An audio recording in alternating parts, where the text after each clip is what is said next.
Tragedia en Ecuador. Un terremoto de 7.8 grados dejó centenares de fallecidos. Y según los últimos informes que se manejan en Ecuador, la cifra de fallecidos ha aumentado a 350. En Ecuador aumenta a 350 el número de víctimas mortales en este país, así al menos lo anunció el ministro de Seguridad. Entre las poblaciones más afectadas están Pedernales, donde la mayor parte de la construcción ha sido colapsada y apenas 2 o 3 edificios han quedado en pie.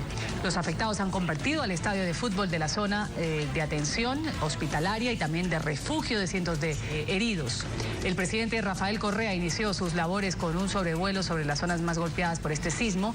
Ocurrió el día sábado, 7,8 grados, especialmente en la costa central del país, a la que han llegado también decenas de rescatistas nacionales e internacionales. Fernando Gandarillos, él es vocero de la Cruz Roja de Ecuador, dijo que además de las necesidades reales que hay en los sitios de la tragedia, está latente el temor de que existan nuevas réplicas.